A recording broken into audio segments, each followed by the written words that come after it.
Okay, I'm sitting here and wait for somebody to get into the room. If nobody comes, I'm still gonna say what I have to say and and post it. So I'll wait to see if anybody enters the room. And I will say that I'm doing this live stream um, on the heels of what I saw from um, Love Wisdom's live or not live stream, but from her share, and it was about it was about the Little Mermaid, and she did probably one of the best analysis that I've seen so far online. So anyway, um, I don't see anybody coming in. I'll just go on and start talking. And frankly, I'm not real surprised that nobody's in the room.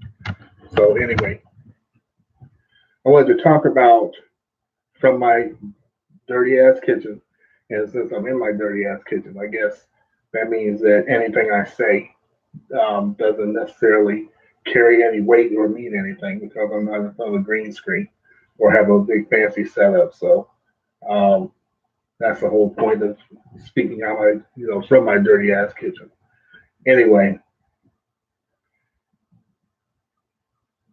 as I was listening to Love Wisdom's share, I was thinking about the fact that, as Black people in the United States, we we have had centuries and centuries, and even in our own lifetimes, from the time that we're born, we're taught that our people are nothing. We're bombarded by negative images of ourselves and our people, and there's really nothing positive in the society that's presented about our people. Other way to look here or there, so I'll probably just keep going between. But what that has created in us is this form of desperation. I mean, we are probably one of the most desperate people on the planet in terms of validation and needing to feel like we matter, to feel like we someone's listening to us, someone's hearing us, and so on, or someone's seeing us, and that's what makes us such easy targets. That's what makes us so easy. I mean, we are easy people from what I see. Um, when this whole thing about a black young black woman playing Ariel in a new Little Mermaid, this came out, and then you heard from both sides. You heard pink people who were all upset and up in arms. You heard black people who were cheering this is some kind of victory. And and Love Wisdom said it very accurately that this just points to the whole need on our part for some kind of validation. You know, when Black Panther came out, it was like the black the black universe just exploded. With Black Pride and everybody's wanting to see the movie, talking about the movie, all these different things. But ultimately, it was Disney who won. It was Disney who got all the money in their pockets. It was Disney who, and and it seems like we were so starved, so desperately starved to see positive representations of ourselves on screen that it didn't matter that that the movie came from a company that had a history of racism. Didn't matter that the characters were created by white people. Everybody's walking around talking about Wakanda forever. It's white people that invented this thing. Some people say pink people. I'll say it interchangeably. But all these things serve, in my opinion, as pressure valves. And there are people of our people who wittingly or unwittingly are being used as pressure valves. And what I mean by that is everybody knows that the purpose of a pressure valve is to release the pressure from something that's under pressure so that it doesn't explode. So here's what happens to our people.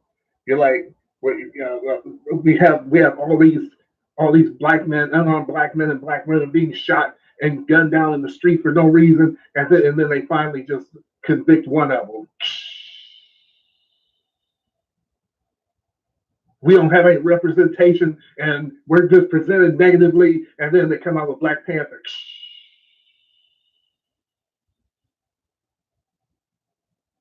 Black women are represented well on media, in the media, and we don't have any accurate or good portrayals of black women, and let's make Ariel black.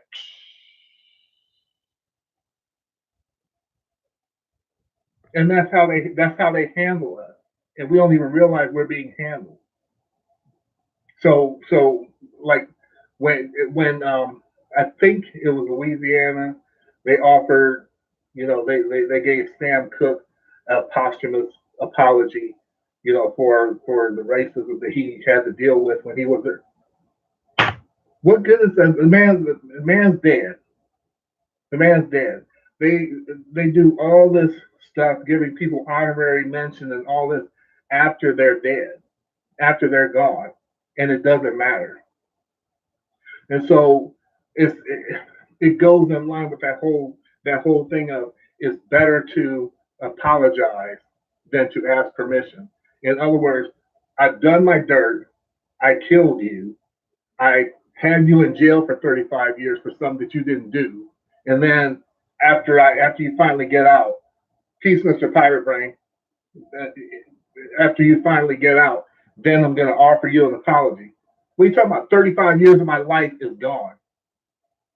You know, 50 years of my life is gone for nothing, and you're apologizing to me. You killed us, and you killed one of my loved ones or whatever, and then apologizing years later. What good is that? Peace, Gwen B. Good to see you. I see Mr. Pirate Man, but you know, it, when YouTube and Twitter explode just because there's some mention of someone that was traditionally pink, and then they're being portrayed by a black person, or if it's something that's coming out from some corporation and it's a black person, peace, Swan Princess, then we just tend to just jump on this bandwagon and get all excited up in arms, and it's a pure pressure valve. Also, I was having a discussion and just explaining how they love watching us march. They love watching us picket because ultimately the goal is to to stop you from being upset so that you forget your anger for a minute, to stop you from being upset so that you stop fighting. Heck, so and so got gunned down. Let's go out and march and protest. Oh, and you know what the pink man is saying? Please, by all means, go protest. As a matter of fact, we'll provide you with the police protection so that you can protest in peace and not have to worry about anything happening. You know, please, by all means, protest. And you know why? Because after all your protests are over with, my system will still be firmly in place. Firmly. We give you a black Disney princess. We give you the Black Panther and so on and so forth. My system is still firmly in place. One cop out of thousands that gun down unarmed black people goes to jail, and we consider it a victory. The system is still firmly in place. What are we celebrating? What are we celebrating? Let me read a couple of these comments here. Gwen B, spiritual vampires always. True. Mr. Pirate Brain, we need to stop marching and stop spending our money. Absolutely true. Wemby distractions. I never advocated marching and so forth. Absolutely. And you know, the only time that they, if you really look at it, the only time that they really come up against us is when we start talking about actual separation from them. And that's something that doesn't take a fight. You don't have to fire a shot. You don't have to hit anybody. You don't have to do anything. You just get the heck away. You ever have you ever been in a room with a bunch of people and you pretty much knew everybody that was there? And at some point during the day or night, depending on what it is, you look around, you're like, where's so and so? Where'd they go? And so and so like left. They left like a half an hour ago, an hour ago. They just like freaking slipped out. And then everybody's like, wait a minute, where'd they go? And that's what I'm talking about. It takes nothing to leave but stealth. You just go. You don't go and announce on a loudspeaker that you're getting ready to leave and all that. You just get up and go. And then you're gone and nobody knows that you even left until they start paying attention to it. And the reason they don't want us to leave is because for all the go back to Africa rhetoric that they may say, or how much they say that they hate us and all that, they know that they need us because because frankly it is very true that this doesn't work in the reverse, by the way. They need us to step on so that they can move higher. And the lower we go, the higher they go. Whereas we don't have that same problem. We can go up high without having to step on anybody, without having to do anything. But they have to have us available to step on so they can move up. And that's why they don't want us going. And that's the reason that anytime that you talk about separating, then they try to squelch that. Even even on my own channel, I like explained to Angela. I like looked at my numbers, and they do not move. They do not move. I have like I only have like 700 subscribers, like 701 subscribers. My subscribers went up, and then they just dropped off the face of the earth, like whatever. Maybe some people unsubscribe, but I believe that the my that my channel is being suppressed. My little teeny weeny itty bitty channel. I'm like, wow, is it that bad? Is it that dangerous? Just what I was saying about us getting the heck out of the system.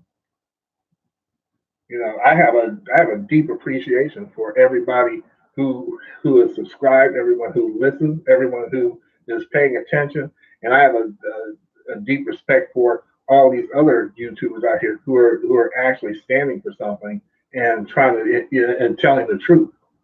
And you will note that those will never be the biggest channels. You may have some like Sister Angelique that's up in the 20,000s and so on, but hers should be like totally exploding 75,000 a million subs and constant views.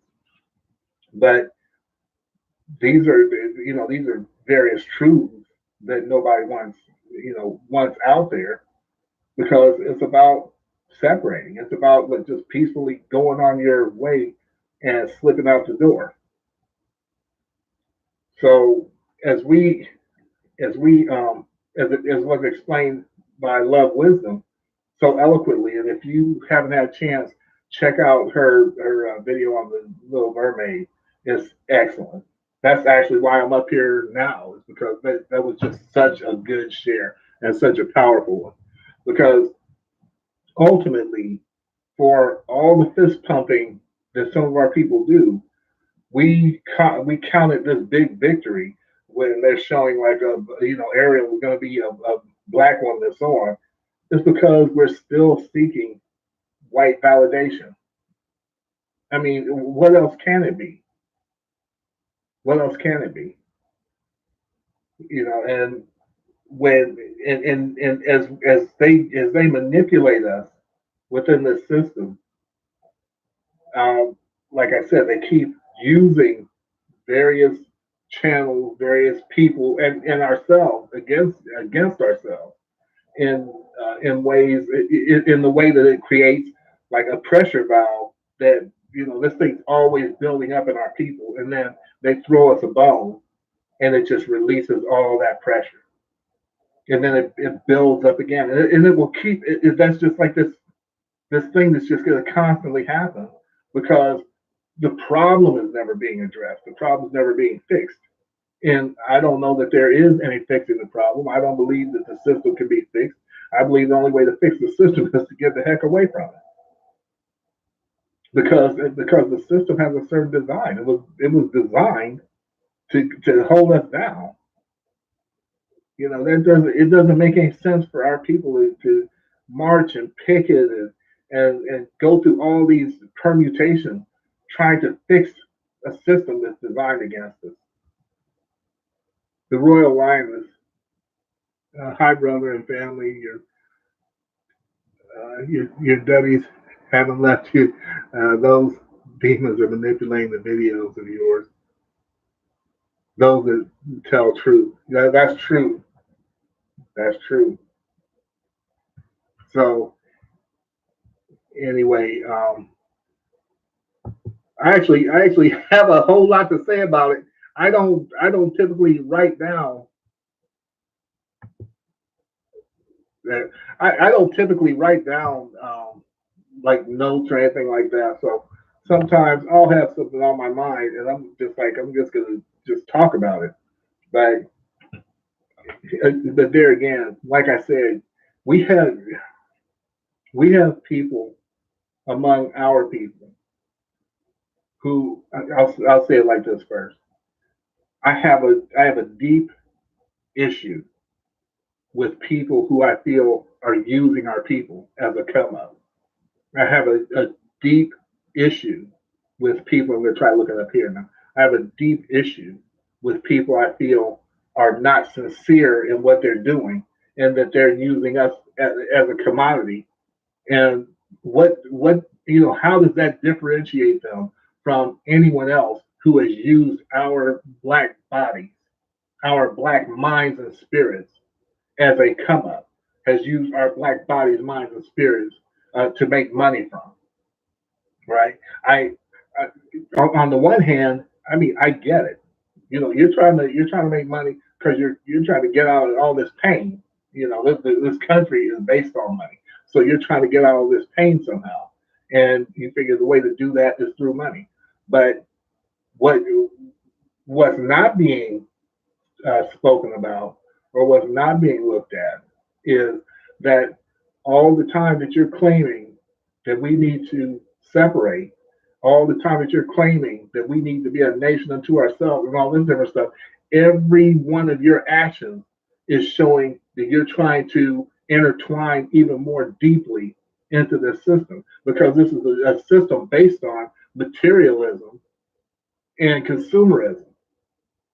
But once you become of the mind that I'm done with all that. I'm done with all this, the trinkets and the baubles and trying to have the biggest and the best and the newest.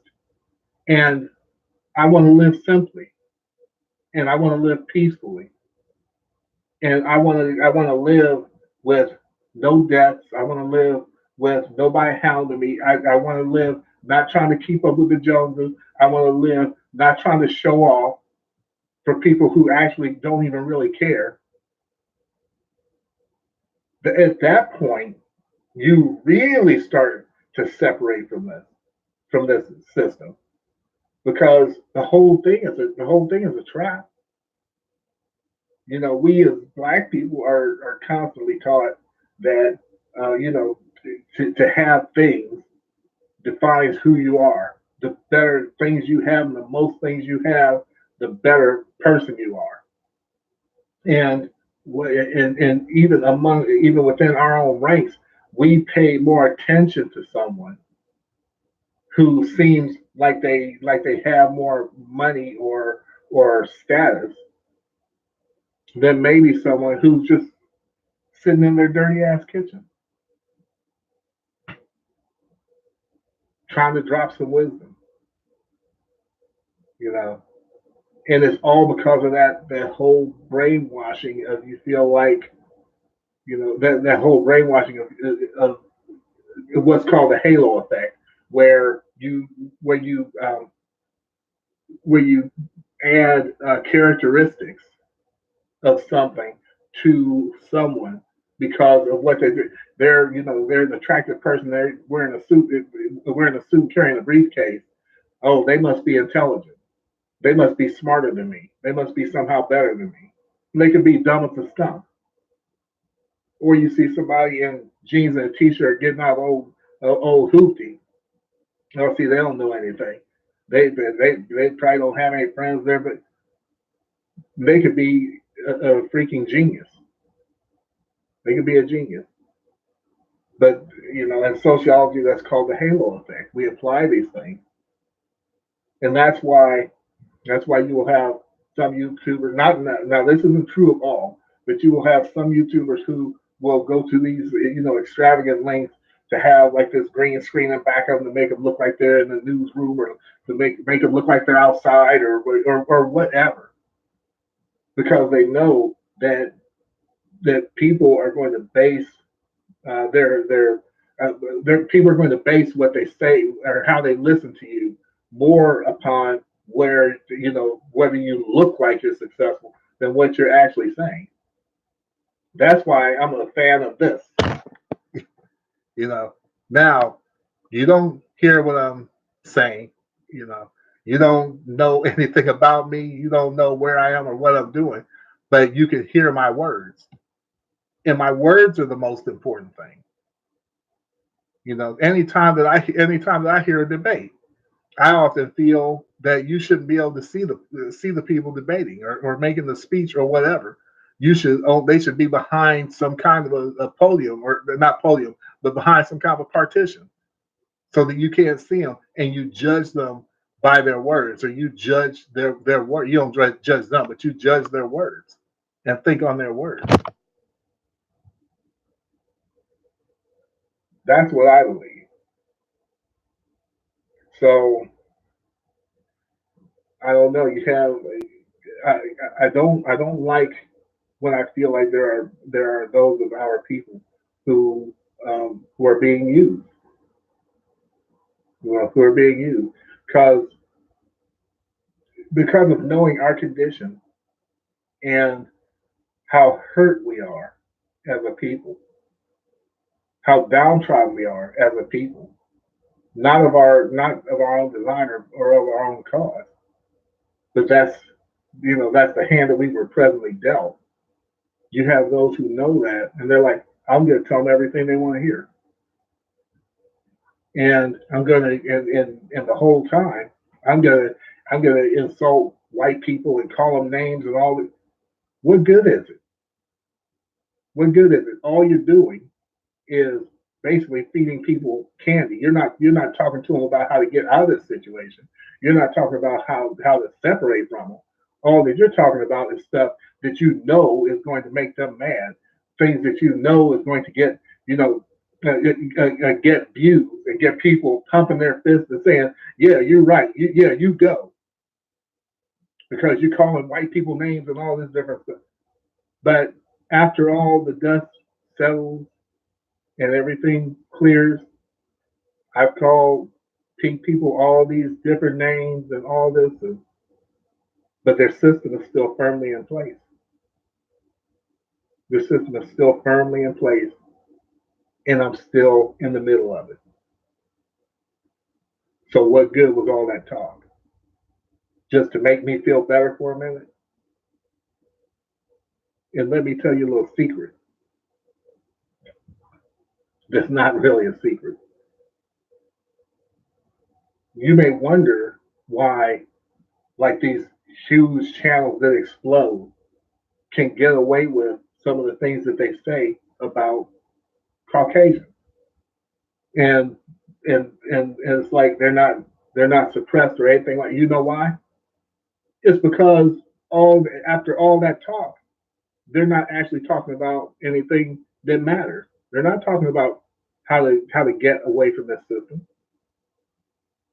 So I think I've used the analogy before that if I could be married to somebody and I constantly just treat them like crap, cheat on them, everything else, and then in the daytime when I'm at work or whatever, she's calling her friends talking about me like a dog, right? Talking about me like dirt because I am dirt. She talks about me like dirt all day long, and then when I get home, I still get sex at night. I still have a good meal waiting on me when I get home, and I still kick my feet up and watch what I want to watch. What do I care what she's saying about me in the daytime? I'm getting everything I want. And that's what I'm talking about when it comes to these pink people and these channels that seem like they're advocating for us, but what they're actually doing is just acting as a pressure valve for us, using us as a pressure valve, or they're being used.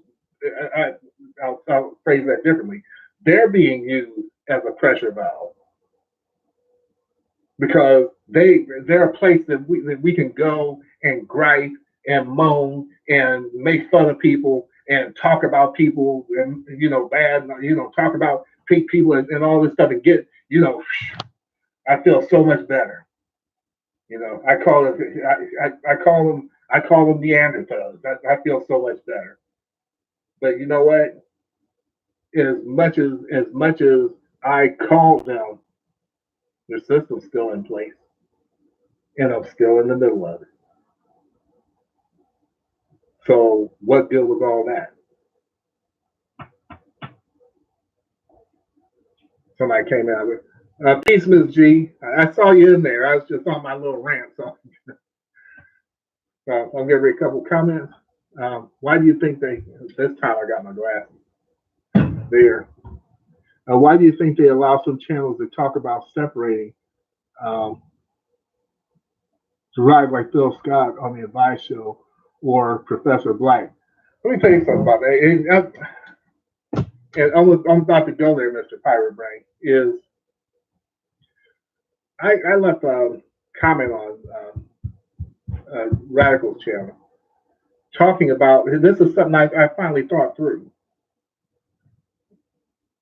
When you have someone like Phil from the Advice Show, and they're talking about separating, or they're talking about us becoming one nation, the diaspora all coming together, da da da da da da da da da. You can talk all you like, but let me explain something. If I marry a white woman, which I wouldn't, I have a beautiful black queen. Everybody knows that. If I marry a white woman and or have black or have white children, then and I'm talking about let's separate and become a black nation. What am I going to do with my white or non-black wife? Or if I'm a woman, what am I going to do with my non-black husband? I'm going to bring them into the nation. We're trying to get away from them. Therefore, if I'm doing all this talk about it, it's totally disingenuous and self-serving because I know that ultimately I wouldn't even be able to partake in what I'm talking about. If I'm talking about just becoming a black nation, and you're trying to get away from pink people in favor of being your own nation, then why am I going to hold hands with this white person that I'm married to, whether it's a man or a woman, a husband or wife, your spouse. You're holding hands with this white person, and you're going to pull them into the community with you. That it doesn't make any sense. So therefore, the most that you could be is an integrationalist. You have to be for integration because you cannot by definition create a black nation and then you're married to someone not black and you think you're going to pull them into it. You know that you're not. and they know that you're not. They know what the end game is to constantly be a pressure valve for our people, to constantly manage our people and not give any real solution for this problem, which the solution is separation. Now, the reason that I don't say a whole lot about other, about other YouTubers is that, I'm like this for real. Do you? Do you? If you want to integrate and marry other people of other, go do that. But stay away from us who are truly pro-black and seeking to put together a black coalition or a true black nation. You know, go do you. How grown folk gonna try to tell other grown folk what to do? You do what you do. I'm gonna do what I do. But my issue is when you come start to mess with mine, and that's where I start having an issue is when you start coming and messing with our people, and using our people as a business and as a business model. I don't appreciate that. I don't appreciate that. I don't play that. But other than that, grown folk do what grown folk do. Well, hey, who am I to say? There's people that don't agree with what I choose to do. It's my business. But anyway, that's how I feel about that. I think it's just disingenuous, and I think it's self-serving, and it's not truly something to build to build our community as much as it is something to build. And I'm not just talking about build now. It's something to build themselves up. Because again, you can do you can talk a good fight, but at the end of the day, that if you're connected with someone who is non-black, you're not going to bring them into the very nation that you're claiming you're trying to build. And their handlers, if any, know that too. So let me, Gwen B. I think that it's one of the most mentally healthy things we can want is separation. Correct. It shows a healthy mind to me. We are supposed to want to separate. I totally agree. And separation isn't. And the mistake is that people we want to separate because we hate white people or hate what we don't hate anybody. And I mean that we don't like walking around hating people and thinking about it. We're just like for our own for our own safety and sanity we want to separate. That's what the deal is. This isn't as the saying goes, this isn't even about you. This is about my safety and my health and sanity. This is about me wanting to be able to drive down the street and not see a cop in my rearview mirror and I haven't done anything. This is about me wanting to be able to walk down the street and not have to worry about being surrounded by cops. And all I was doing was trying to take a walk. And then being told, well, it was because you fit the description of the suspect. And it turned out it was just because the suspect was black. That's it. Not wearing the same thing. I'm talking about something that actually happened to me. It didn't look like me. Wasn't wearing what I was wearing. Left in the car. I was on foot, wearing something different. Looked nothing like the person. I was just black. That was it. So that's how I fit the description of the suspect. It was crazy. It was crazy, but at the same time, I know where I am. As I said in one of my other shares, that's what I say. I know where I am. Peace, Cap. I see you in there. So Oh, if Sonya sees in here, peace, Sonya. I'm just now seeing you. Peace. How you doing? Um,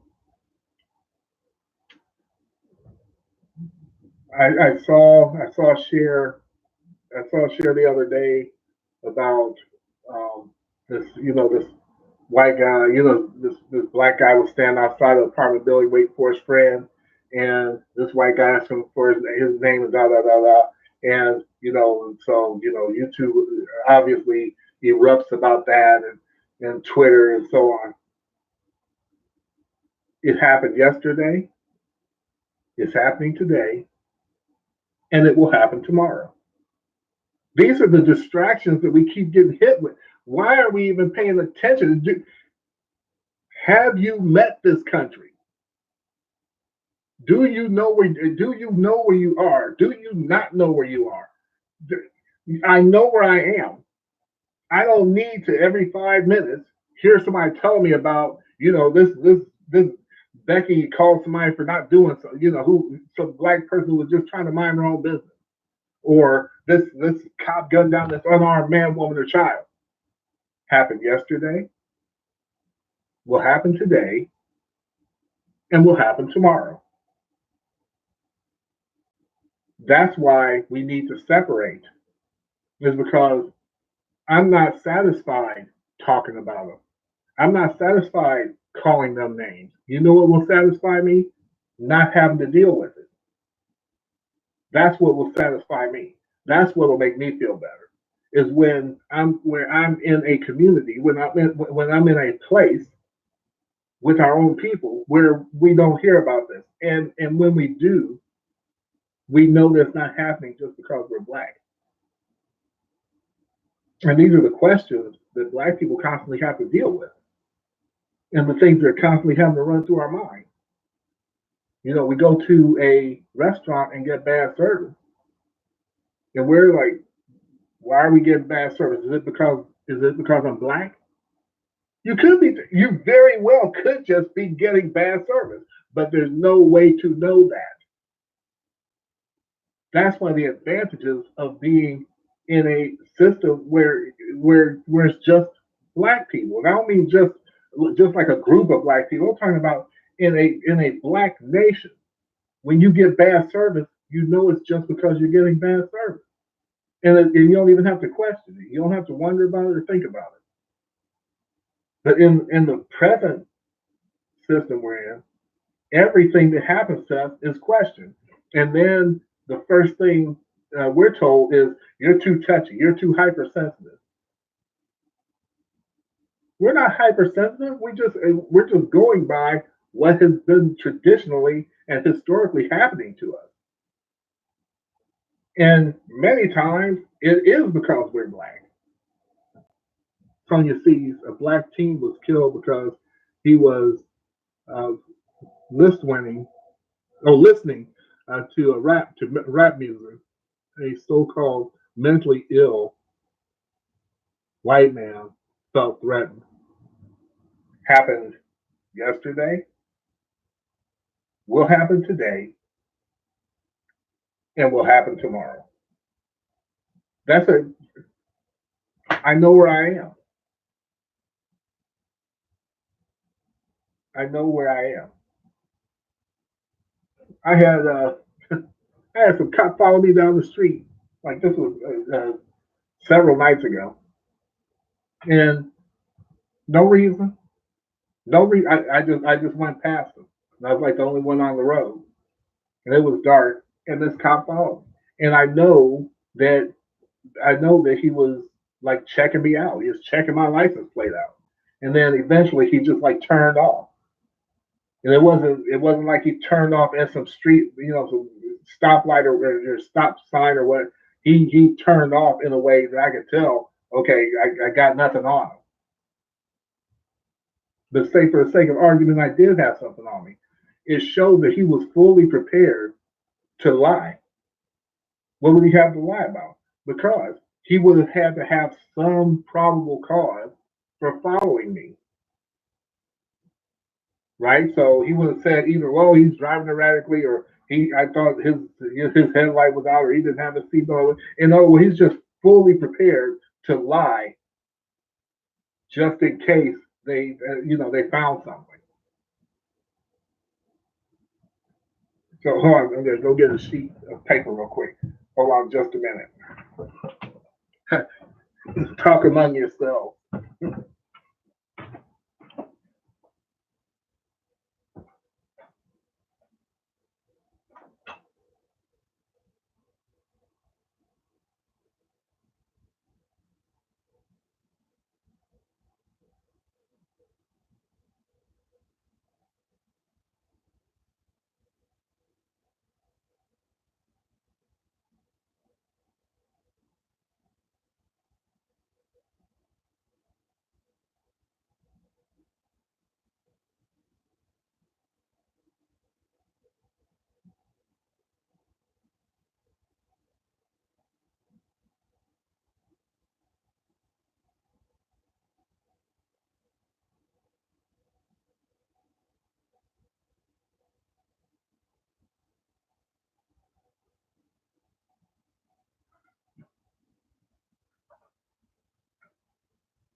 All right, I'm back.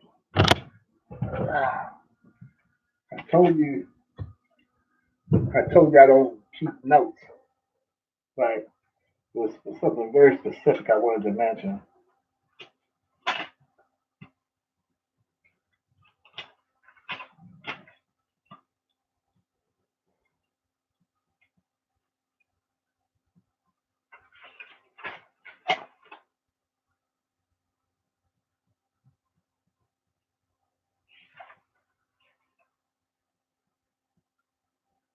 Oh, I hate this one. I can't find what I was. There was something I very specifically wanted to talk about, and like, to the point that I wrote it down,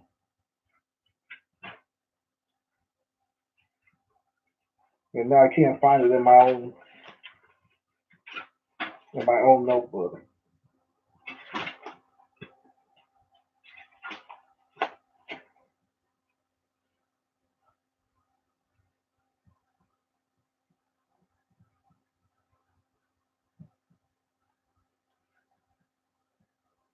Oh, I see. You know, I really don't like talking about the whole. I really don't like talking about the whole gender war issue because I personally don't believe that it exists. I think that the gender war is actually an issue of of pink people. Um, I think that it's their men and women who are at war with each other. I I feel that what happens what happens with us is that because of all the hurt that we have been subjected to and then inflict upon each other, that causes us to start to turn on each other, as opposed to paying attention to the actual cause of it, the actual root of it, the actual people who are orchestrating it. We we turn on each other. But it in my opinion, still goes back to this whole thing of materialism, this whole issue of consumerism. I think I think that it's all connected because because a lot of times we judge each other by what we have. We judge each other by how much money we make, how nicely we dress, and so on, as opposed to really looking at the character of that person. We we look at each other and we judge each other not based upon a knowledge of what has happened to bring us to these various points in our lives and in our world, and all we do is place blame. You know, when you start talking about black women being ratchet or black men being thugs and all these different things, number one, that's not who we are as a people. We genuinely, truly are not like that. And materialism kind of turns us into these things. You know, we totally lose sight of things like character, you know, fortitude, um, you know, just being strong mentally, and we put more stock in driving a Bentley or living in a mansion or a McMansion. The people we idolize, you know, tend to be like music stars, sports stars, or you know, people who have money and so on. And they could have the worst character traits on the face of the earth. You know, they could be like a very low moral standing. Moral standing meaning, you know, you don't care about your people. All you're worried about is yourself and what you can get. And the truth of it is that we should want above everything to be with people who are of a high moral, you know, of high moral fiber, who have strong character traits, you know, who love themselves and love our people.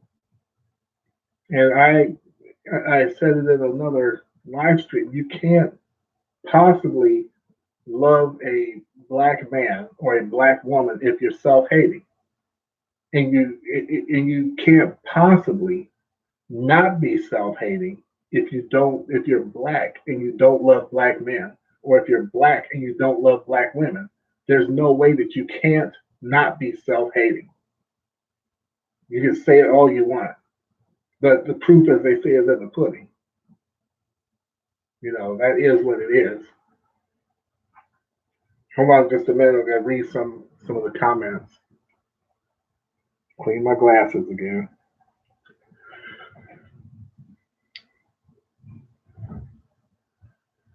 I'm gonna go up a little bit here.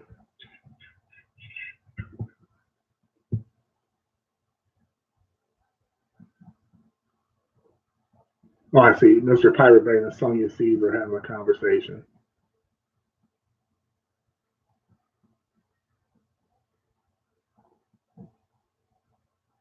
And Cap is holding the conversation with us. Glenn B said, I do not talk to any Beckys or Bob. I have no conversations with white folks. My last white friend was 30 years ago. Mr. Pirate Brain, you can't lead and stay under the fiat currency and pretend to be free. True.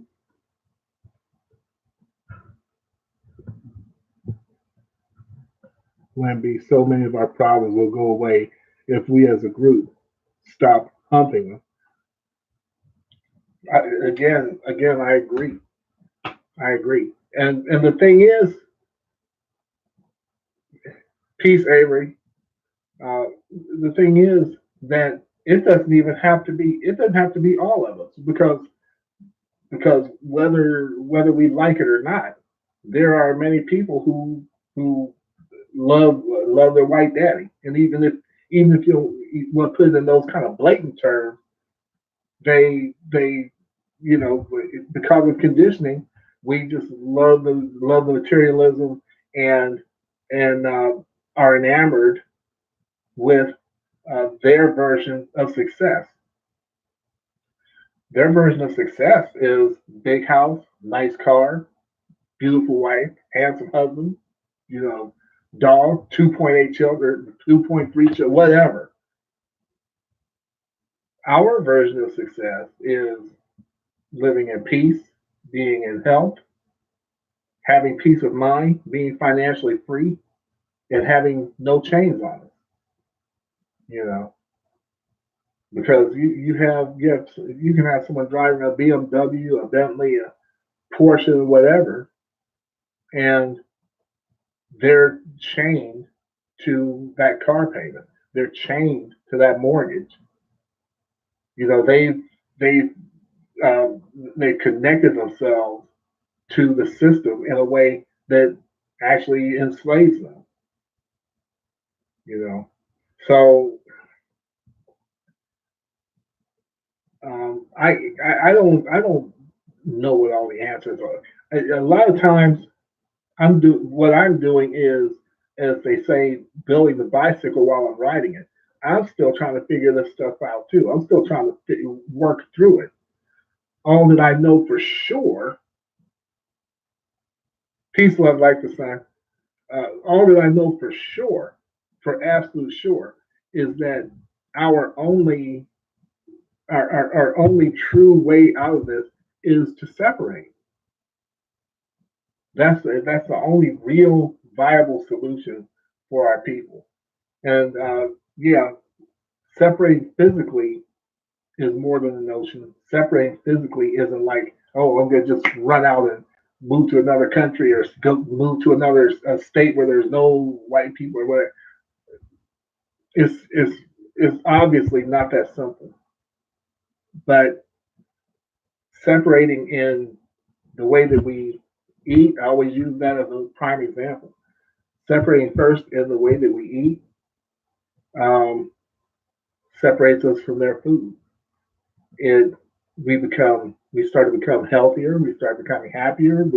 If the more naturally we start eating, the better we feel, and the more self sufficient we become. And I'm still working on that. Angela and I talked.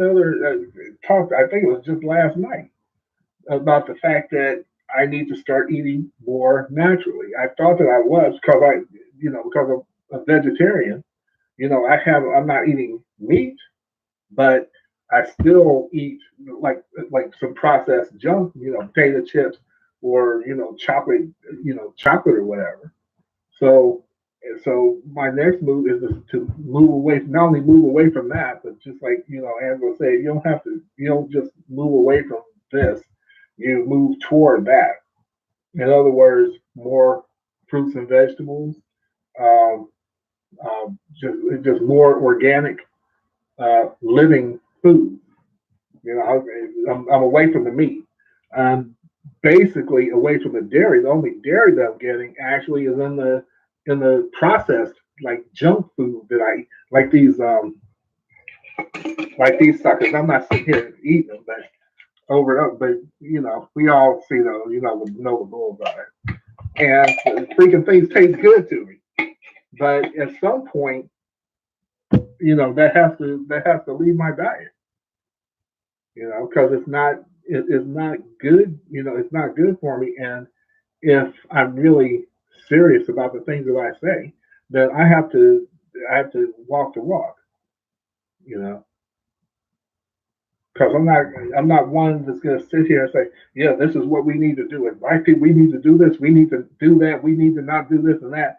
And then I'm just not adhering at all to what I'm talking about.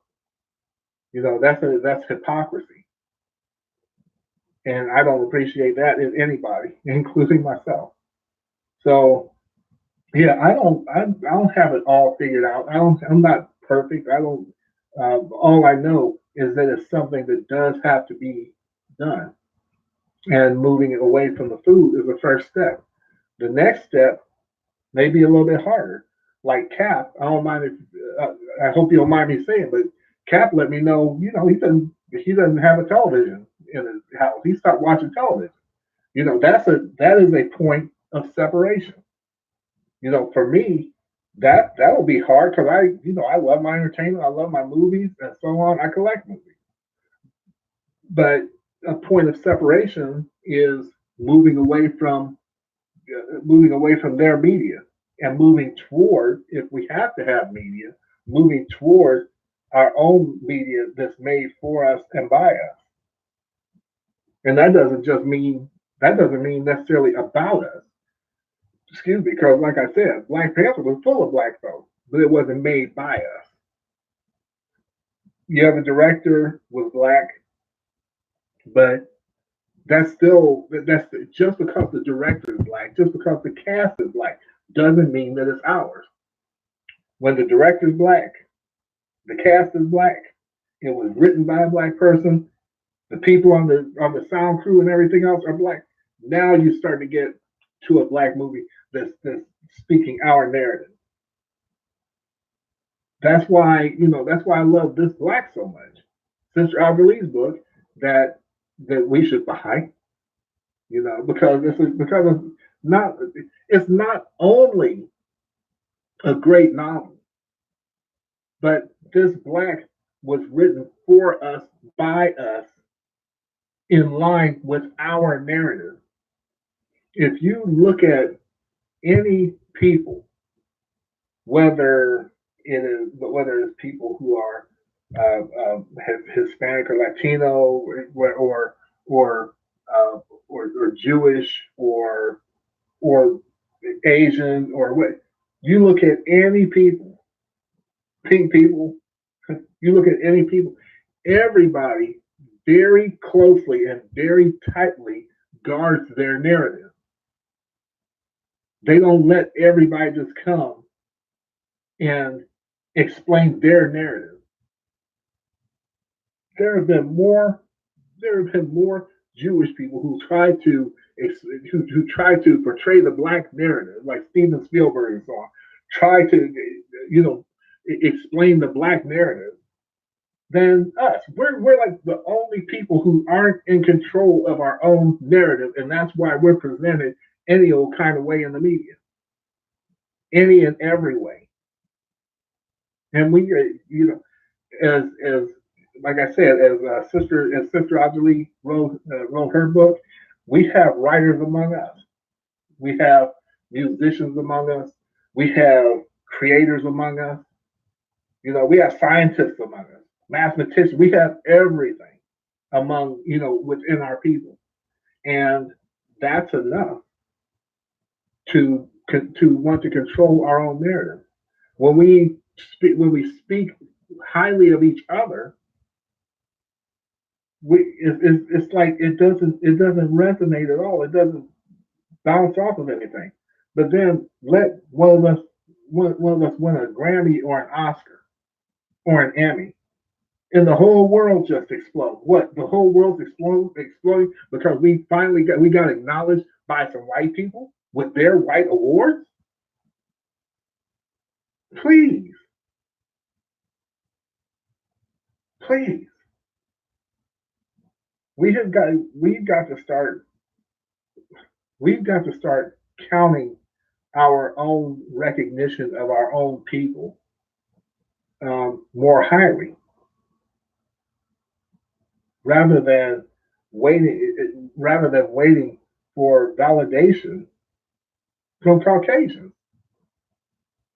We feel like we haven't made it until a Caucasian tells us we made it, and we have all this time. Shoot, we started everything.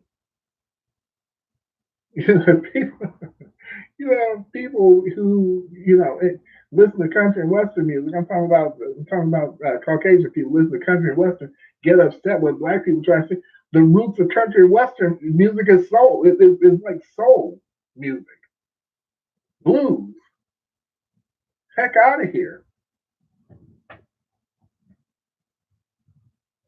Everything. If you go far enough back, anything created that's like positive or artistic or mathematical or what, you always end up getting to a black person at the very bottom of it if you keep digging. See what's being said. Can't see it without my glasses on. Can't half see with the glasses. Um, the Royal Lioness said, I'm a Gen X baby, and it is just mind blowing how many of our people's identities, I don't care about anyone else's, are tied up in social media identities. That's true. That's true. What we need is a small community to set an example. I agree with that too, Sonia. Separation also includes the media. We need to not watch it in uh, watch it or debrief ourselves after we see it. True, review it, i.e., Black Panther and Get Out movies. Right, right, absolutely agree. It's admittedly it wouldn't be like this easy thing to take control of our own narrative because we have like all these centuries of we have to like do all these centuries of catch up just to break even, just to get started going in the right direction. It's like I don't know if you've ever been on the freeway and missed an off ramp, and then the next off ramp isn't for like 10 or 20 miles or whatever. It's not like you can just get off at that off ramp that's 10 or 20 miles away and then get off the off ramp and just keep going. No, you have to get off the off ramp, turn around, and then come back the whole 10 or 20 miles before you can even get back started. And that's where we are. We're like way the heck down the road past where we should be. And we have to come all the way back just before we can get started. Just before we can get started. So it's a mess.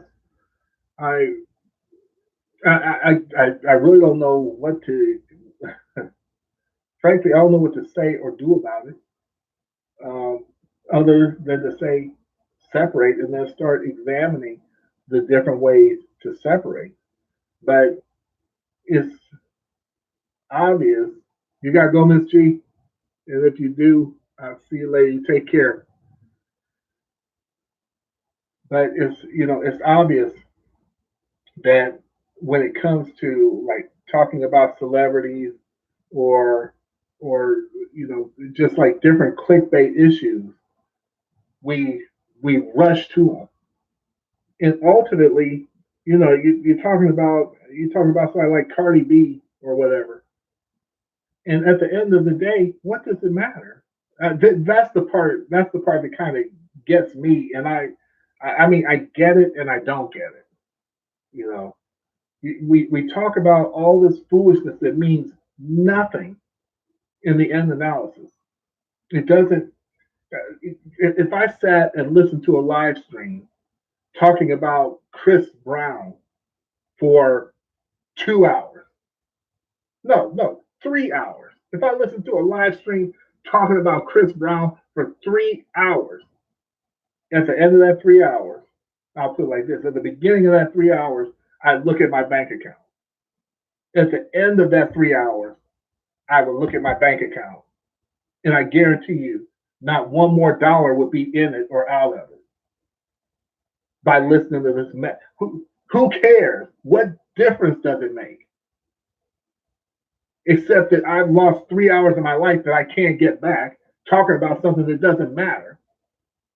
But you start talking about Fukushima and you listen to some discussion about that for an hour, 2 hours, 3 hours. You're getting some education into how to save your life and that of your loved ones. And that's worth something. That means something. That does something.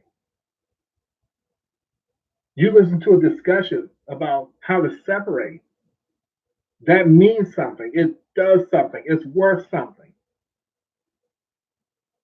It helps you to figure out how to escape. You go to Gwen B's channel. That thing should be exploding. She's constantly giving information about things that are to come. About and not only about things that are to come, but solutions to help you to deal with what's about to come. Where is she? On nobody's radar. You know why? Because Beyonce isn't in her title. If she was to make a title called like I don't know, Beyonce and the coming financial collapse, everybody be typing it. Who cares what Beyonce is doing? She's living her life. You like her music? It's beautiful. It's beautiful. You enjoy her video? Beautiful. Beautiful. But in the end, when it comes down to conversation, it doesn't matter.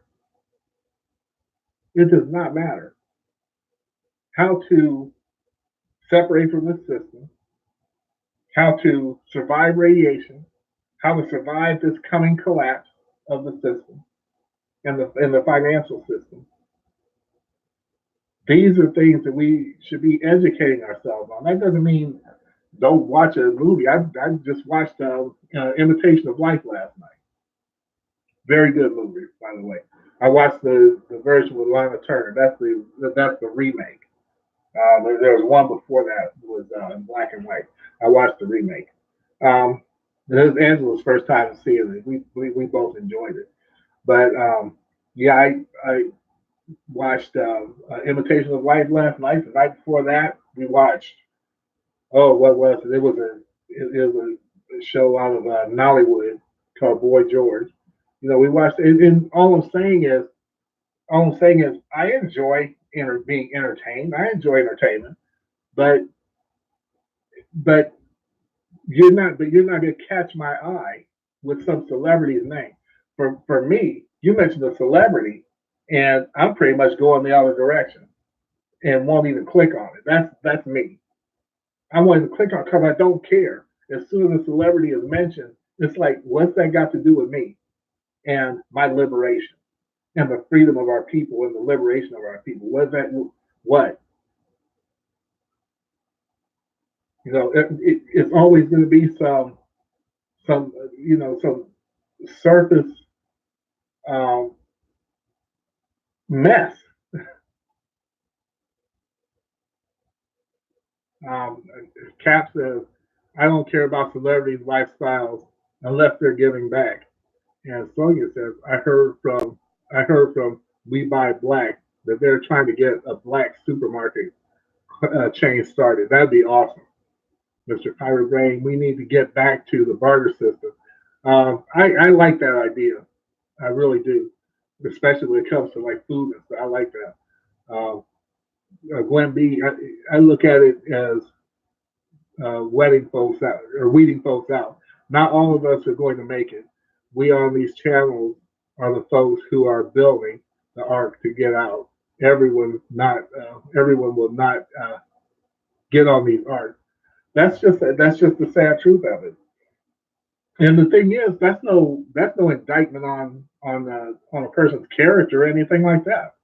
But like I said, I don't like celebrity news, but I love being entertained. I love a good movie. I went and saw Brightburn, which was what a missed opportunity. It wasn't good, but the concept of it was awesome.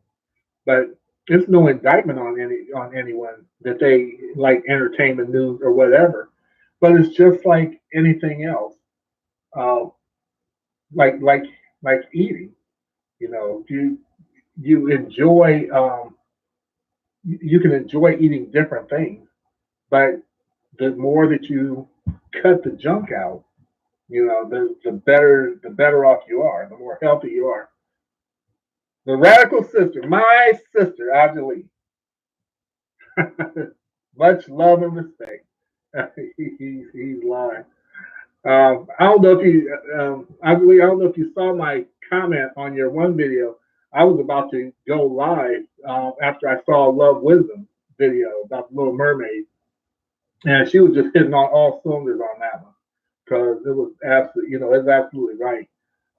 Where they just constantly throw us these crumbs or throw us these bones, and we're acting like they've giving us a 3-course meal, and it's just because we've been so conditioned to think low of ourselves, And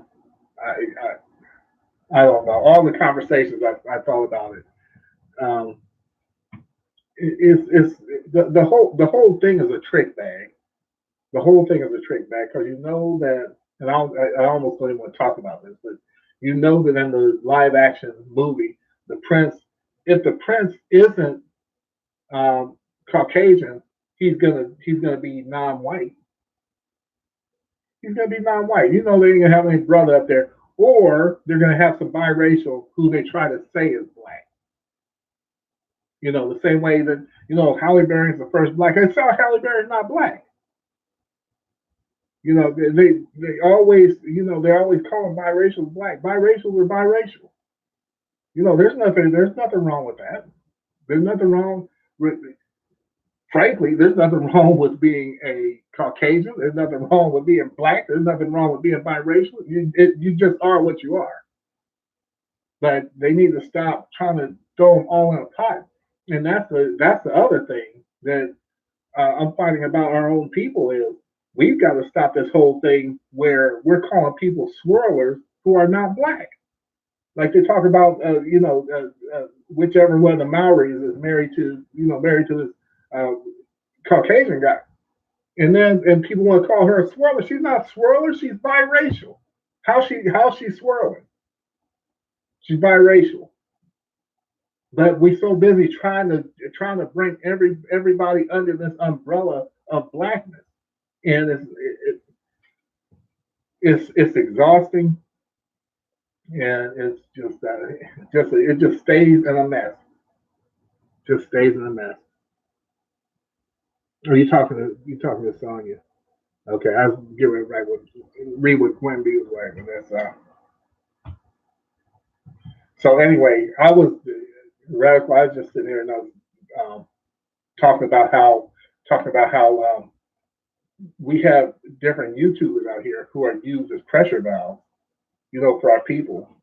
Pressure valve is to keep a thing from exploding. It lets off the pressure, lets off the steam, and so when we get these um, news stories about about this black person, this unarmed black person being shot, this white person calling the cops on a black person who wasn't doing anything, a black cop that finally gets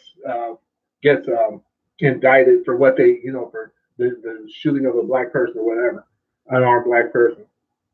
Then we jump on these streams and we let off all this steam. And I believe personally that is by design. Just like marches that we have.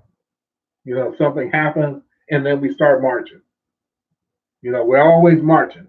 Marching, marching, marching. We got special shoes in the closet that we use for marching because we're always marching. And they love watching us march.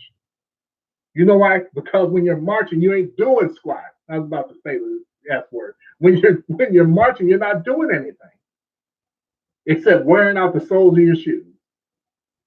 But this system still remains firmly in place, and they look at us and they say, "Good, they blew off that steam." You know, we're going to march on Washington. By all means, march. As a matter of fact, we'll provide you with the police protection. Please, by all means, march. But whatever you do, don't leave this system because we need you to step on. We need you to build upon because we cannot progress if you do not digress. But we need you here for that to happen. We need you connected for that to happen. What would happen if Disney put out its next Black Panther movie and black people didn't go to see it? Do does any of us? And by the way, I saw Black Panther. I own it on Blu-ray. Full disclosure. But what would happen if black people, like when the Little Mermaid came out or comes out, just said, um, "I'm not. I see the game. I'm not going to let you use me." for my dollar. How about that? What would happen if all of us started gaining this mindset of realizing that we're being used and we're being tricked? What would happen? What would happen when I have an ongoing conversation with I have an ongoing conversation about the fact that we need to attack the system, not physically attack it, but that we need to move away from the system and so on. And those of our people who use our people, we shouldn't go so hard on them or pay much attention to them because they are also products of the system. Very true. I don't deny it. I don't deny it. You have people who are of our people on YouTube, on Twitter, in the real world who who use our people for, to their own end, and it's in a big way because they are also as much a victim of this system as anybody else. We have coons who are victims of this system, victims of whiteism and so on. But my argument is this: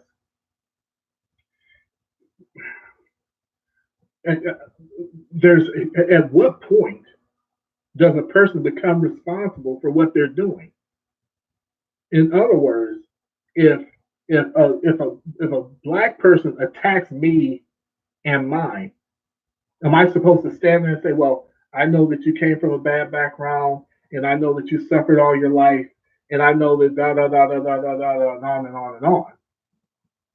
So therefore, you can just rob anything that's in my house. You can just do anything that you want to me because I understand your plight."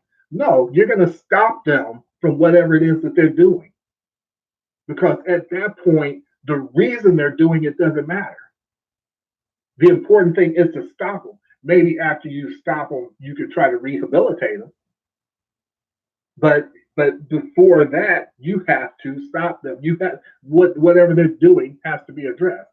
Well, we actually need to get at this is the other part of the argument.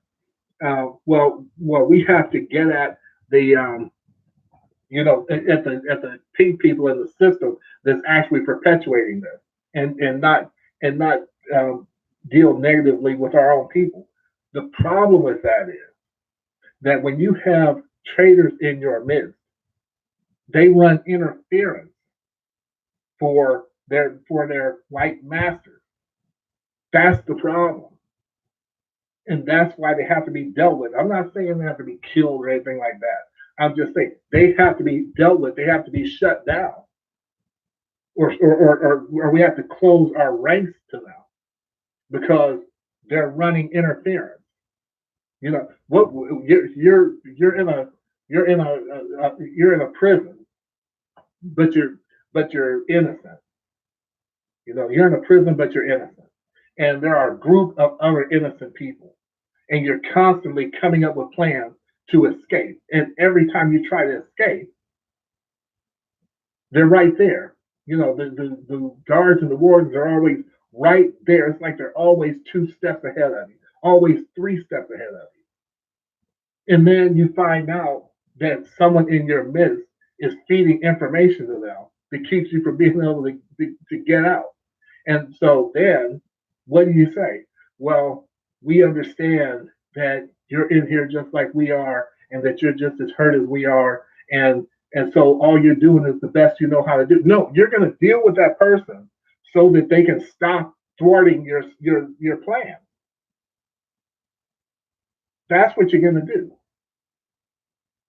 You're going to deal with them. You have to deal with them, or else you can't progress. At least that's the way that I see it. Now, how they're dealt with is a whole nother conversation. I don't believe in violence. I don't believe violence reduces people worse. To be honest, I believe that you have to outthink people And that is what becomes the problem when you're surface thinking, is that you can't think your way out of anything because it's all because everything that you're thinking is just on the surface, and you're not going any deeper than that to actually be able to figure things out. The true problem, or the true way to get out, or to escape, is to figure out, after you know who's messing up your plans. The true thing, the way to do, is that you cut them off so that they don't know what you're doing. And they may keep trying to come in, but you just keep cutting them off, or you feed them misinformation or whatever, so that they never know what's going on, so that you can finally get the heck out. That's my opinion on it. I have an issue with people who use our people for their own enrichment or aggrandizement or fame or whatever. We're not here to be used. We've been being used for over 400 years. We don't need our own people trying to use it. But it's a but there again, it's the game that's it's the game that's played on us, because because pink people and our own people alike recognize that we are hurt, and recognize that we have low self-esteem as a group, as a people. We have low self-esteem, not because we deserve it, but because that's our conditioning from the time that we're born. And you have to work your way out of that. You have to work your way out of it. But for those of us who understand, it's like it's like a little girl that's in school who is attractive, but she's always told that she's ugly and worthless and all that. And all you have to do is have one guy who recognizes that that characteristic and is aware of how to use it. And he goes to her and he tells her how beautiful she is and how much he loves her and all this different stuff. And all he actually wants from her is her money and to have sex. Well, it's a little girl, so maybe just want to have sex with her, and discard her. But he tells her everything he knows she wants to hear because he recognizes that characteristic. And that's what happens to our people all day long. I don't like it. I don't like to say it, but the truth is just the truth. These people have our number. They have our number. They know what we want to hear. They know what we like to hear. They know what we need to hear, and they tell it to us ad nauseum. They just tell us everything, da, da, da, da, da, da, da, da, all day long, telling us what we want to hear, and getting us all stirred up with no escape plan. And what I mean by that is, we go on their channel, and all day long we talking about pink people and calling them names and making fun of them, all this different stuff. But they're not giving any solutions for how to get away from them. All they're doing is being used as a well-paid release valve, a Negro whisperer, if you will, so that we calm down and then get stirred back up, and they come back and they calm us down again. And we feel, I feel better. I call white people all kinds of crackers and this and that. And now I feel better. System's still in place firmly, and I'm still in it. And they're still on top of it. So what good was it, and what do they care? do they care? Time to get out. Um, again, uh, I don't talk a lot about a lot, and it may maybe I'll start talking about it more. I think that Sister Roger Lee is better at it. I know that if she had her druthers, it would be others talking about it.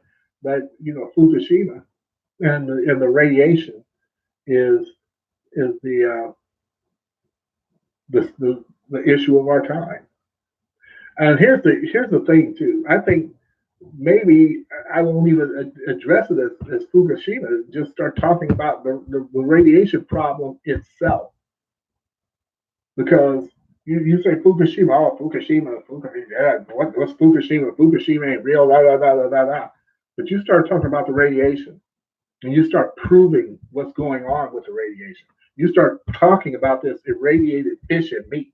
You start talking about like even irradiated vegetables. You start talking about cancer deaths in isolated areas. You start talking about earthquakes that have been happening. You start talking about all the and how much denial are you going to be in? That's how much denial can you be in before you finally say, yeah, something I don't know what's going on, but something's going on. Something that ain't right, as they say in the state of Denmark. So peace unsunken one, I'm just not seeing you there. But when it comes to the radiation and fish, seafood, I used to be the biggest seafood eater. Every Father's Day, when I was asked, this was years ago, every Father's Day, when I was asked what I wanted to eat, what I wanted to have for my Father's Day meal, I would always say seafood. And I use the term seafood because if they come out the freaking water, if they pull an inner tube out of the water, you could put it on a plate and serve it to. I like it if it came out the water, I wanted to eat it. I just like seafood. I started learning about Fukushima from Sister Ivy Lee like a couple years ago, and stopped eating seafood. That goes for fish, crab meat, lobster, swordfish. If they come out the water, I went exactly the opposite. If it comes out the water, I won't eat it. Because what you gonna do? It's bad, but I want to live, and I want to live healthy, and I don't want to develop these different cancers and all. And if you see when you go to like the meat section of the store or the seafood section of the store, you go to some place like a Red Lobster or Joe's Crab Shack or whatever, and you look at the fish and you look at the seafood, it looks normal. But what you don't know is they cut the head off the thing. The thing had three eyes. So so you're not seeing the fish or the animal in the state in which they were. All you're seeing is the cooked version as they want it presented, and food is all presentation. But uh, when you go to Sister Anjali's channel, look at different different mutations that have happened in the fish, in the fish in the sea, the sea life. Then you're like, bro, I'm eating that. I'm eating something that looks like that. I can eat a fish that looks like a fish. I was never a catfish eater. It always tasted muddy to me. That's the only kind of seafood I wouldn't eat. But I'd even eat a little bit of that. But fish just looks like fish just looks like fish, and crab just looks like crab, and so on. But now, if you look at the various things that are happening because of the radiation, um, then it'll make you think twice. And also, I'm learning you have to be careful where your rights comes from. I mean, what happened at Fukushima really messed things up. And there are those who would think, as I used to, there are those who would think, the world's like a big place. And you have Fukushima Daiichi, which is just like this pinpoint on a map. And you're like, how could something the size of a pin in relationship to the whole Earth, how could something the size of a pin cause that much damage? Fukushima has been leaking radiation since 2011. It's 2019. For 18 years, there's just been this steady flow of radiation and poison, this steady flow. And I once did a little experiment. I was meaning to do it on camera. Did this little experiment where I took a jar, and for a half an hour, I let like one drop of water drip into the jar. And I allowed that to drip for about half an hour, and it filled it up to about there. And then I did a calculation and multiplied like that much water times an hour. And then multiplied that times 24 hours. Then multiplied that by a month. Then multiplied that by a year. Then multiplied that by 11 years. And those one little drops of water in 11 years would fill up, an Olympic-sized swimming pool. You see what I'm saying? Just this one little drop of water. You take a drop of water over to an Olympic-sized swimming pool and throw it in, and it's nothing. But you take one drop, and one drop every. I think it's like every 3 seconds a drop would come down, because I had to put that in the calculation also. But you take one drop every 3 seconds for 11 years, and you're going to fill up an Olympic-sized swimming pool. So if you have this flow of radiation and poison into the sea and the air, right, and then you have water that's constantly moving, you have air that's constantly pushing outward, and you multiply that, and I guess it would go into like cubic feet, but you start multiplying that by 11 years, and you get a heck of a spread, because it's all cumulative. So it's not like it's not possible. I mean, it's very possible, and it's already evident. And you have different sites who will try to debunk it. My only suggestion to you is, when you're studying Fukushima and you go to sites that are debunking what's happening, before you read word one, this is my suggestion. Before you read word one, go to the very bottom, find out who their advertisers and sponsors are, and that will tell the tale. Because one of them that I went to, their first advertiser was GE, General Electric, which we all know. Well, we'll all know it, but those of us who know that they're linked at the hip, in the Fukushima nuclear disaster. So of course they're going to sponsor a site that gives people the information saying that it's not as bad as everybody says it is, and we're debunking it. They had Neil deGrasse Tyson's name on it. That was enough for me anyway, because he's a shill.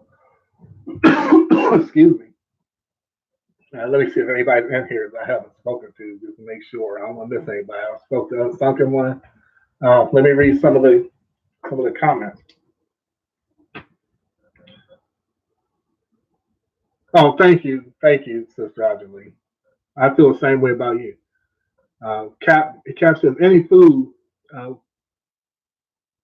with the made in China stamp should be avoided at all costs. Yes, sir. Yes, sir. I 100% agree. Not only food, but I'm thinking also like products like toys, toys and utensils and things made because they don't have the same uh, they don't have the same kind of regulations as we have here. So anyway, um, let me see. Also, the Japanese are disappearing race, and that's saying something. That's saying I don't remember if it was Hirohito who said that this was during a time of war, and he said that that we could kill each other like man to man. We could kill each other one to one, and they would still they would still have like a million or millions of troops. Because that's how many there were. But everything is in the state of this dial, but nobody believes it. And we're not looking at what's happening with Fukushima. We're looking at the fact that Ariel is going to be black. We're looking at the fact that Jordan Peele put out Us, and there's black people in it. You know, we're looking at the fact that one cop out of 5 million got convicted of gunning down one of our people. That's a freaking pressure valve. That's a sacrificial lamb when they do that. Well, let's pick one. It's you. That I'm sorry, you're gonna have to be the sacrificial lamb so we can help them learn to let some of the steam off, and then we're claiming a victory.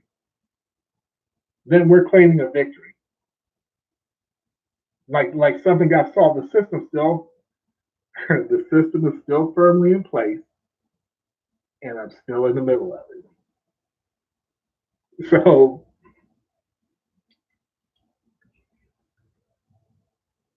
let's see. The Chinese rivers are a mess. That's why they need Africa. True. Yes, anything made in Japan must be avoided. I lovingly pleaded with my king to not buy a camera from Japan, and he didn't. Thank Allah. Uh, let's see, Mr. Pirate Brain. The Japanese have sent camera lenses over here that were radiated. Oh, really? I'll have to do some research on that. I don't doubt it. I absolutely don't doubt it. Well, not only that. Let's kind of set the radiation aside for just a second. They're still sending toys to children, over here, and products that have lead paint, and you have children like biting on them, sucking on them, all this stuff, and it's causing brain damage. And they never stopped. They never stopped sending lead over here. Because like I said, they don't have the same restrictions as the United States does, and that's just implying that the United States has like these hard regulations.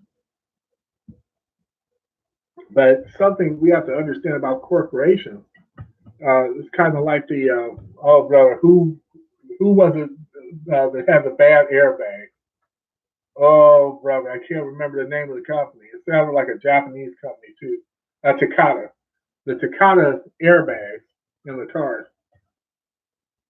What a lot of people don't understand about corporate America and people who go to jail, um, for white collar crimes and stuff, everything about what they do is an equation. Everything.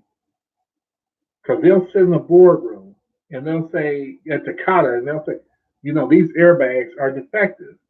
Well, will people die? Yeah, people will probably die. We've done the projection, and in this many years, this many people will die. By the time this many people will die, we'll have sold this many. And then after that, we'll start getting lawsuits. So basically, we'll make $5 billion and we'll end up having to pay back maybe a quarter, maybe you know, 20 million in lawsuits and so on. So we'll actually benefit several billion to the good. Okay, let's go with it. That's what happened because it's all part of their equation. They couldn't care less about human life. They knew people were going to die, but they already calculated how much they would make before anybody ever caught on and got after them, and then how much it would cost them after they finally caught up with them. And it calculates into more. Now the thing is, I'm not in anybody's boardroom. I just figured it out. I mean, because it's so obvious. Like you have white collar criminals who go to prison for maybe 5 years or whatever. They'll start out at the beginning. Now, if I do these insider trades and do this, this dirt, I'm going to make $30 million. By the time they catch up with me, then they're going to fine me $5 million, and I'll spend 5 years in jail. After I get out of jail, I'll have 25 million waiting on me. I forget what all the figures were that I said, but I'm just saying that's the way they do the calculations. After I get out, then I'll have these millions waiting on me. It's all a calculation. It's all calculated. Yes, there's been a tutorial book on how to make money off the apocalypse. I have zero doubt of that. Zero doubt. Because it's this not caring anything about human life. The system of capitalism was created by pink people, and it plays to their strength, which is a calcified pineal gland, which prevents you from feeling anything for anyone.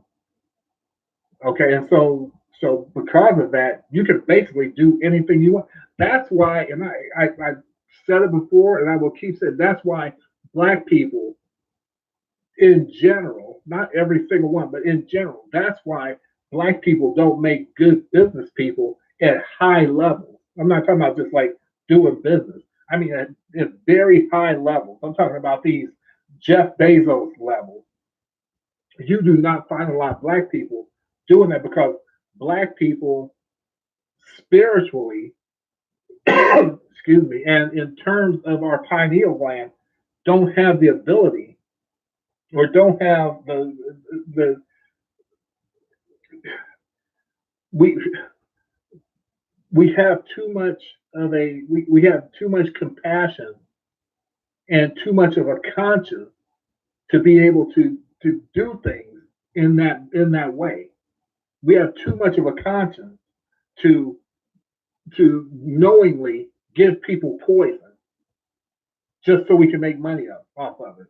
We have too much of a conscience to produce a product that we know that's going to kill people and still bring it to market because we have a functioning pineal gland. But when you don't have a functioning pineal gland, you're just subject to do anything to anyone and not give a crap. All you're worried about is how much is the bottom line. We see it all the time. We see it all the time, and that's why, like I said, black people don't make good business people at those levels. Jeff Bezos, and with Amazon, this was like the Christmas before last. They had people in the fulfillment centers who were literally falling out from the heat, and rather than installing air conditioning, they had ambulances, right, waiting outside for when people fell out. Who does that? The drivers are so under the gun. The drivers are so under the gun to make these deliveries and make them on time and under all these time constraints that some of them actually wear diapers. What kind of diapers do they wear? It depends. That was a joke. But what they wear freaking diapers because they can't stop. Who does that? Black people wouldn't do that because we're too filled with compassion. Yeah, we do things to each other. Black people aren't perfect. We do things to each other. We do dirt to each other. We do things to try to, we do things to, to our own people. But that's not because of a pineal gland that's not functioning. That's because of conditioning.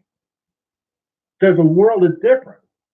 And and frankly, even when we're doing these things, we're conflicted. Like if I'm doing stuff that's against my own people, somewhere inside I'm going to be conflicted as a black person. White people do this stuff, and 2 minutes later you have to remind them they did it. They couldn't care less. Calcified pineal gland, and it's not functioning. So you don't care that you have drivers driving around and having to wear diapers. You don't care that you have people falling out in your facilities and you're underpaying them. You don't care, and that's what makes you rich. In this country, when they were enslaving us, you know, I mean, just outright enslaving. They they had you working out in the hot blazing sun, probably falling out, bleeding, getting bit by snakes, everything else. Couldn't care. See, and the system of chattel slavery could only exist and be put into place by people who don't have a functioning pineal gland. Because they always would talk about, well, black people enslaved each other too. It was not chattel slavery, number one. And number two, it wasn't like this generational slavery where you have people who are actually born into slavery. I don't call them slaves because they weren't slaves. They were free people who were enslaved. Forget the slaves. So you read books. White Americans went over and got slaves from Africa. Nobody is a slave. You are a free person who is enslaved. And the reason you don't want to call them enslaved is because that implies a scumbag enslaver. But instead, you call someone a slave, that puts it on them as if it's their fault that they're a slave. So that's why I don't use the term. But just back to what I was saying, and I know that I'm like, I know I'm repeating myself, but yeah, when it comes to business, black people can do beautiful business. I've seen it. Black people have all kinds of business. I've seen it, and we do good business. But when you start reaching those, stratospheric levels of business, um, where you have to be dirty to start making all that money, that's when the calcified pineal gland becomes an advantage because black people can't just do all that dirt, you know. Let's see. I'm gonna read some comments. Let's see. Black folks make bad criminals. Glenn B said this because we sabotage ourselves because of our consciences. That's true. We get caught by our own hand. That's very true. That's, that's very true. We get accused of it, but it's of being all these criminals and stuff. But yep, that's the core truth. It's funny that when you think of, and I've said this before, but in terms of pink people, if you really look at it, every negative thing that they say about us actually pertains to them. Everything from us being monkeys. I don't have any simian DNA. I have no simian DNA. Okay. But anything from us being monkeys to us being rapists to us being thieves to us being drug addicts to you name it. And it's always classic projection. It always is something that actually pertains to them. Always. Period. I will say this though. I take pause when I hear our people saying that white people never invented anything, or pink people never invented anything or created anything. I yeah, I take issue with that. I don't agree with it because it takes a pink person to invent the rack. It takes a pink person to to design an atomic weapon. It takes a pink person to create a gun.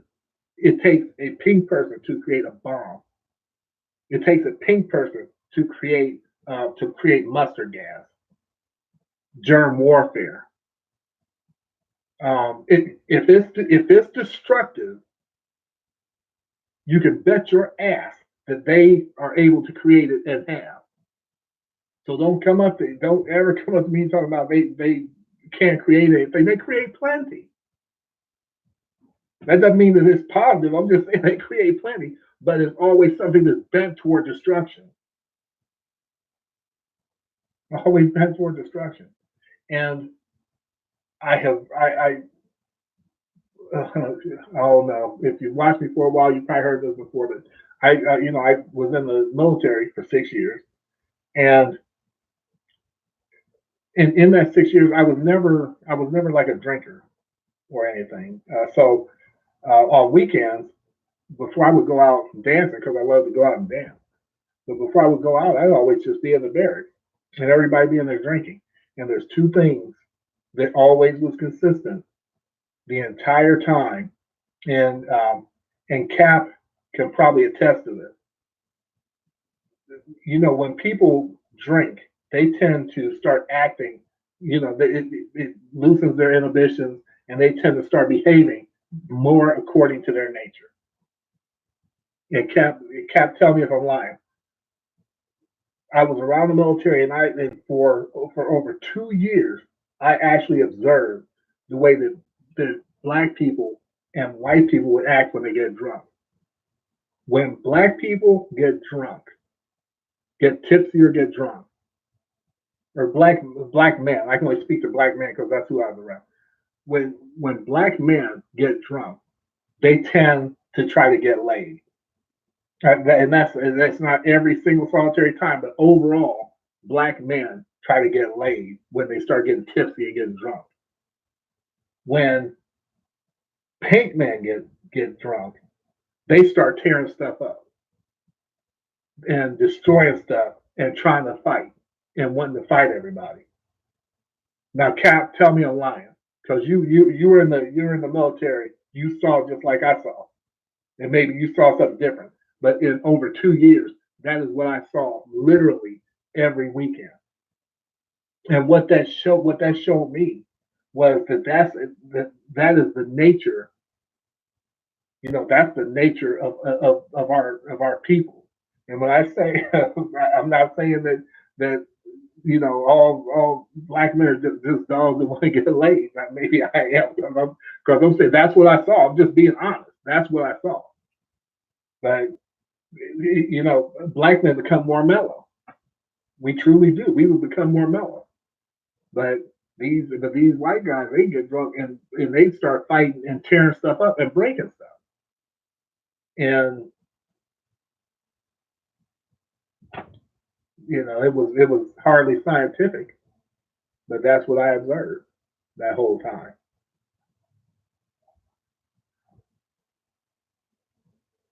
Let me see. I was still waiting to see what Cap got to say if he's still here. Cap said Pinky's inventions are disease, destruction, death, machines, deception, uh, uh, deflection, and denial. And that's just the short list. That's just the short list. So, oh, Cap, I see what you're saying. Yeah. This civilian world, or at least on the weekend. Yeah, it's bad. That's why peace on something. I probably spoke to you already, but I'm gonna make sure that I don't not speak to you. Be just a second.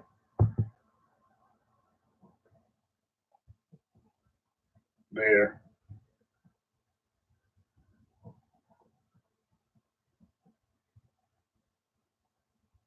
Let me put these on.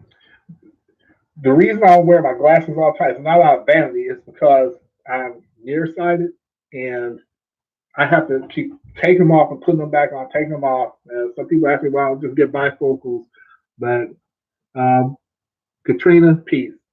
I just wanted to make sure I said something to you. Anyway, I'm just rambling. Um, again, I'm about to go. I'm about to come up on 2 hours, which is a long time. Just keep in mind, like I said, when it comes to the pressure valve, we have our people that either some of them intentionally, some of them unintentionally, pretty much work as release valves, pressure valves for pink people. Whereas, like I said, you shake it up, shake it up. We're getting upset. We're about to explode. All these stuff is being done against us. It's being done against us. It's being done against us. We got Black Mermaid.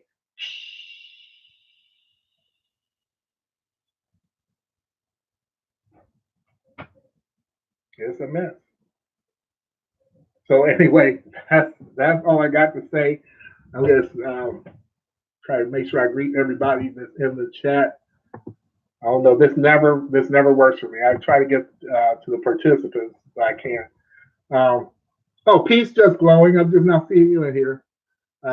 Radical, as always, my sister. I love you so much. Unsunken one, Gwen B, Cat, Sonia C, peace. Let me see who else. Katrina, of course. Let's see. Sunken one, I think I call you out like every 5 minutes. And just glowing if you're still here. Yep, that's about it. I love you. I'm looking forward to those who do shares. I'm looking forward to seeing your shares, and just like and share, subscribe. Definitely call me out because, like I said, my channel is definitely being suppressed. I mean, I looked at my numbers; it's being suppressed, and it's just really odd that they're pivoting on such a small channel. But that's about it. I love you. See you later.